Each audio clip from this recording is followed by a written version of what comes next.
안녕하십니까. 현재 한국 사회에는 많은 선량한 사람들이 학대, 착취 등의 권익, 인권의 침해를 당하고 있습니다. 이에 피해자들은 국민의 권익, 인권을 보장하고 보호할 목적으로 만들어지거나 국민의 권익, 인권을 보호할 의무가 있는 기관부서에 도움을 요청하지만 기관부서는 아예 처리하지 않거나 처리하더라도 비정상적으로 처리하면서 외면합니다. 이것은 하나의 공식과도 같습니다. 배드민턴 안세영 선수 또한 마찬가지입니다. 안세영 선수는 감독 배드민턴 협회로부터 권익의 침해를 당하였고 이에 자신이 당한 권익 침해 상황을 협회에 알리면서 개선을 요구하였지만 거부당하였습니다. 그런데 일부 권익 인권의 침해를 당한 피해자들은 여기에서 포기하지 않고 국민에게 자신이 당한 피해 사실을 알리면서 도움을 요청합니다. 국민에게 알리면서 도움을 요청하는 이유는 너무나 명확합니다. 이미 경험을 통해 기관부서가 자신의 역할을 하지 않으면서 자신을 도와주지 않는다는 것을 알았고 국민만이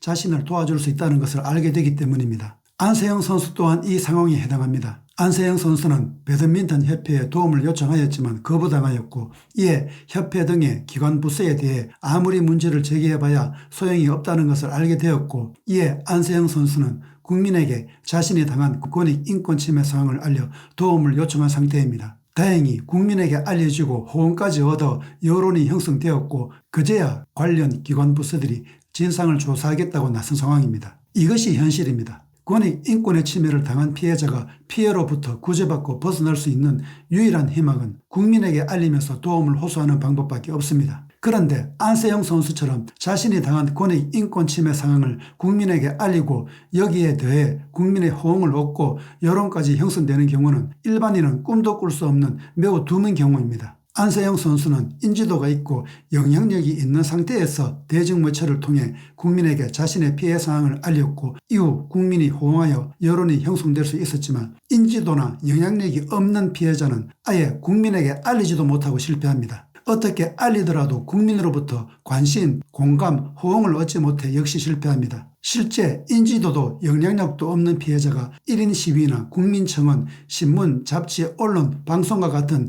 대중매체를 통해 국민에게 알리려고 시도하지만 거의 실패합니다. 그렇다면 국민에게 알려 호응도 얻고 여론도 형성된 안세영 선수는 피해로부터 구제받고 벗어날 수 있을까요? 그리고 가해자는 처벌될 수 있을까요? 그리고 개선책, 해결책은 마련될 수 있을까요? 결론부터 말씀드리면 이 또한 실패하게 됩니다. 국민에게 알려 호응도 얻고 여론도 형성된 상태임에도 안세영 선수는 피해로부터 구제받고 벗어날 수 없습니다. 가해자는 처벌되지 않습니다. 예방 개선책은 만들어지지 않습니다. 민주주의 최후의 보루인 국민에게 도움을 호소해도 소용이 없다는 의미가 됩니다. 그런데 시청자 여러분은 현재 안세영 사태는 문체부에서 조사가 진행 중이며 조사가 끝나지도 않은 상황인데 어떻게 제가 이렇게 미리 실패로 끝난다는 것을 단언할 수 있느냐는 의문을 가질 수도 있습니다. 그런데 보지 않아도 결과는 이미 정해져 있습니다. 제 말이 사실인지 아닌지는 앞으로 안세영 사태가 어떻게 전개되는지를 보면 알 수 있을 것입니다. 물론 다른 피해자들도 똑같은 경로 방식을 거치면서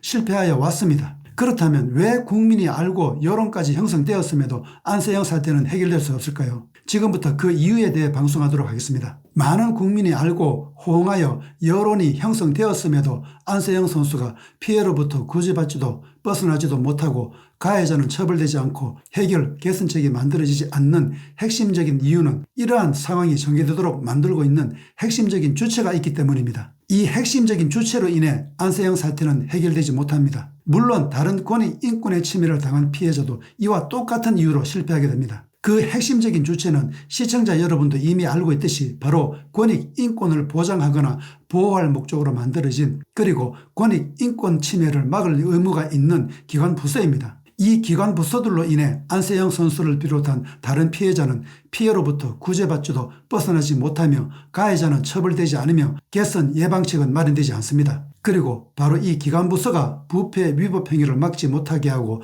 만연하게 하는 핵심적인 원인 이유가 되기도 합니다. 안세영 선수와 같은 권익 인권의 침해를 당한 피해자를 피해로부터 구제받고 벗어나게 하고 가해자를 처벌하고 개선 예방책을 만들 수 있는 주체는 국민이 아닙니다. 이 역할은 관련 기관 부서만이 할 수 있습니다. 국민이 직접 나서서 피해자를 피해에서 벗어나게 하고 가해자를 직접 처벌하고 직접 개선 예방책을 만들 수는 없습니다. 국민이 할 수 있는 역할은 자신의 역할을 하지 않는 기관 부서가 정상적인 역할을 하도록 만드는 것입니다. 이것만 할 수 있습니다. 이 때문에 아무리 국민이 호응하여 여론이 형성되더라도 관련 기관 부서가 나서서 조치, 대처하지 않으면 문제를 해결할 수 없습니다. 즉 문제를 해결할 수 있는 열쇠는 국민이 아니라 관련 기관 부서가 쥐고 있다는 의미가 됩니다. 그런데 이렇게 중요한 역할을 해야 할 기관 부서가 자신이 하여야 할 역할을 하지 않습니다. 당연히 피해자는 피해로부터 구제받지도 벗어나지도 못하고 가해자는 처벌되지 않고 개선 예방책은 만들어지지 않습니다. 더욱 심각한 문제는 이러한 상황이 계속 반복되고 있는데도 핵심 요인이 되는 이 기관 부서에 대한 대처가 전혀 이루어지지 않고 효과가 없는 가해자에 대한 대처만 이루어지고 있다는 것입니다. 바로 이것이 안세영 선수를 포함하는 다른 모든 피해자가 피해로부터 구제받지도 벗어나지도 못하고 가해자는 처벌되지 않고 개선 예방책이 만들어지지 않는 이유입니다. 그리고 부당행위 위법행위를 막지 못하고 부당위법행위가 만연하게 하는 핵심적인 이유가 되기도 합니다. 물론 기관부서는 노골적으로 드러나게 조치 대처하지 않거나 조사 대처하더라도 비정상으로 조치 대처하지 않습니다. 드러나지 않게 비정상적으로 조사 대처합니다. 예를 들면 말로는 국민에게 적절하고 철저하게 조사 대처하겠다고 해놓고서는 실제는 제대로 조사하지 않고 시간을 끌면서 형식적으로 조사하거나 심지어 국민을 속이는 방식으로 엉터리 조사 대처하는 신용만 내다가 형성된 여론이 누그러지거나 사라지면 은폐하면서 기각하거나 이것도 불가능하면 축소하는 등의 비정상적인 행위를 합니다. 이러한 상황이 계속 반복되고 있습니다. 실제 우리는 안세영 사태를 통해서 이것을 확인할 수 있었습니다. 가해 당사자인 배드민턴 협회와 대한체육회는 말로는 진상규명을 하겠다고 하면서 한편으로는 가해 사실 자체를 부인하였고 공정하게 조사할 수 없는 조사단을 구성하여 조사하려 하였고 안세영 선수가 손흥민, 김연아 선수급의 대우를 요구하고 있다고 하거나 안세영 선수가 당한 권익 인권 침해 행위는 관행이라는 등의 주장을 하면서 무마하거나 축소하기에 급급했습니다. 그렇다면 문체부는 어떨까요? 현재 안세영 사태는 문체부가 주축이 되어 조사 대처하는 상황입니다. 그런데 문체부도 마찬가지입니다. 문체부도 정상적으로 조사하고 대처하지 않고 있습니다. 실제 문체부가 정상적으로 조사하지도 대처하지도 않고 있다는 징후 정황이 포착되고 있습니다. 그 징후 정황은 다음과 같습니다. 첫째, 문체부가 최종 발표를 하지 않고 있다는 것입니다. 문체부는 2024년 9월 중순 중간 발표를 이미 하였고 9월 말까지 최종 발표를 하겠다고 하였습니다. 그런데 9월이 지났는데도 아직 최종 발표를 하지 않고 있습니다. 둘째, 문체부의 중간 발표 내용입니다. 문체부의 중간 발표 내용은 안세영 사태를 전혀 해결할 수 없는 내용입니다. 제가 놀란 것은 문체부의 중간 발표 후 대중의 반응이었습니다. 거의 모든 반응이 문체부의 조사 대처에 만족하고 있었다는 것입니다. 그런데 아닙니다. 제가 이렇게 주장하는 이유와 이유에 대한 근거 증거는 문체부의 최종 발표가 이루어지는 대로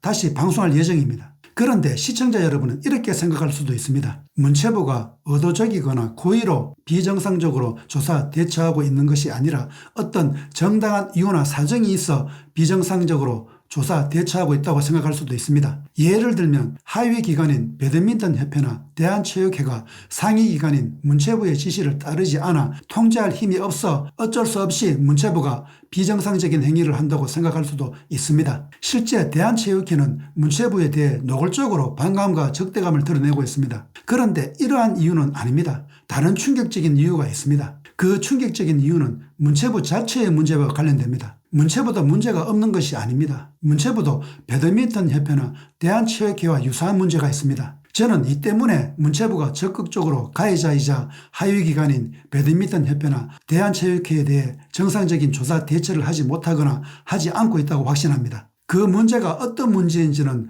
앞으로 제 방송을 보면 알 수 있을 것입니다. 제가 유튜브를 통해 방송하는 가장 큰 목적이 바로 이것입니다. 문체부는 안세영 사태를 조사하던 중 배드민턴 협회와 대한체육회의 여러 부정행위를 알게 되었고 이에 감사원에 대한체육회를 감사해달라는 감사 신청을 한 상태입니다. 그런데 대한체육회는 여기에 맞서 대한체육회를 감사할 거면 문체부도 같이 감사해달라는 막감사 신청을 하였습니다. 대한체육회의 태도는 마치 문체부 너희는 문제가 없고 깨끗하냐는 태도입니다. 더욱 이상한 것은 공교롭게도 대한체육회가 이러한 막감사 신청을 한 이후 문체부가 최종 발표를 하지 않고 있다는 것입니다. 다음 방송에서는 왜 문체부의 중간 발표 내용이 문제를 해결할 수 없는 내용에 해당하는지에 대해 방송하도록 하겠습니다. 저의 방송을 시청해 주셔서 감사합니다.